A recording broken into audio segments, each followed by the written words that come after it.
નમસ્કાર દર્શક મિત્રો, સ્કાયનેટ મીડિયામાં આપનું સ્વાગત છે। અમદાવાદના એલિસ બ્રિજ ખાતે ભરાતું ગુર્જરી બજારમાં જે બકરા ઘેટાઓનું વેચાણ થઈ રહ્યું છે તેની સામે જમાલપુર ખાડિયાના પૂર્વ ધારાસભ્ય અને ભાજપના નેતા ભૂષણ ભટ્ટ મેદાને આવ્યા છે। જે ઘટનાને લઈને તેમણે કહ્યું છે કે આ ઐતિહાસિક બજાર છે, તેમાં ચીજ વસ્તુઓના વેચાણ માટે લોકો આવતા હોય છે, પરંતુ હાલની જે પરિસ્થિતિ છે તેનાથી એવું સાબિત થઈ રહ્યું છે કે આ ગુર્જરી બજાર છે તે બકરા મંડી દિવસે ને દિવસે બની રહી હોય તે પ્રકારે તેમણે કેટલાક સવાલો પણ આ કામગીરી સામે ઉઠાવ્યા છે।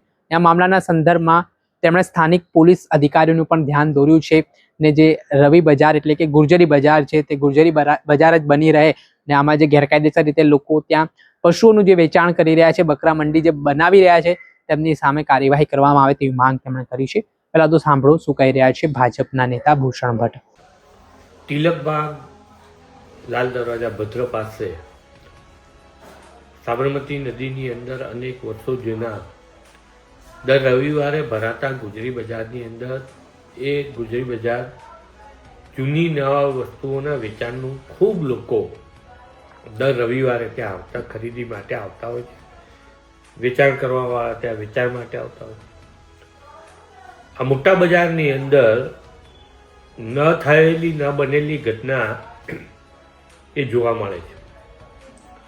2-1 મહિનાથી મને રજૂઆત મળી હતી કે અહીંયા આગળ બકરા મંડીની શરૂઆત થઈ છે, ત્યારે પણ મેં જે તે સમયે પોલીસના અધિકારીઓને જાણ કરી હતી। કારણ police station, Haveli police station અને એલિસ બ્રિજ પોલીસ સ્ટેશન।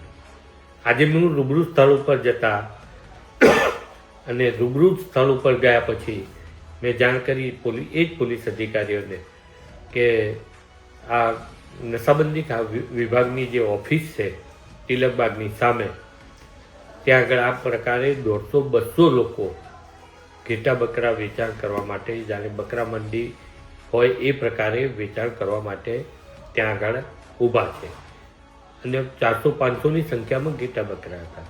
બકરા મંડી હોય એ પ્રકારનું વાતાવરણ જોવાય। અહીંયા બકરા મંડી હતી નહીં, છે નહીં, આવતીકાલે એ ના રહે કે ન થાય એના માટે થઈને મેં સ્થાનિક પોલીસ અધિકારીને જાણ કરી, ભદ્રમાં જાણ કરી, કારણ પોલીસ સ્ટેશનના પીઆઈશ્રીને જાણ કરી, હવેલી પોલીસ સ્ટેશનના પીઆઈને જાણ કરી અને એમના કહેવા મુજબ આ એલિસ બ્રિજ પોલીસ સ્ટેશનના વિસ્તારમાં આવે છે તો ત્યાં પણ જાણ કરી હતી।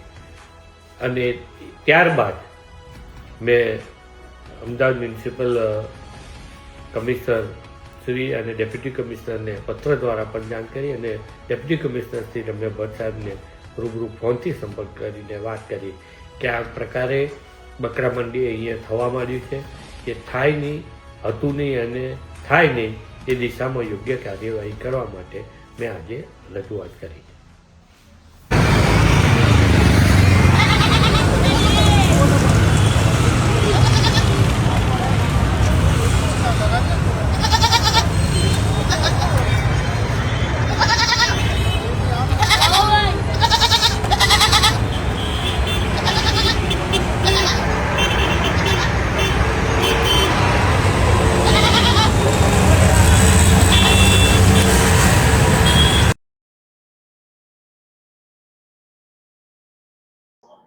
આપણે સાંભળ્યા ભાજપના દિગ્ગજ નેતા ભૂષણ ભટ્ટ, આમ તેમનું મોટું નિવેદન સામે આવ્યું છે ને તેમણે જે રીતે બકરા મંડી જે ત્યાં ચાલતી હોય તેવા આક્ષેપો કર્યા છે ને આ મામલે ઉચ્ચ અધિકારીનું ધ્યાન તેમણે દોરીને કાર્યવાહીની માંગ કરી છે। ત્યારે આગામી સમયમાં કયા પ્રકારની પરિસ્થિતિનું નિર્માણ થાય છે તે જોવું રહ્યું। દર્શક મિત્રો, આવા જ વિડીયો જોવા માટે સ્કાયનેટ મીડિયા જોતા રહો।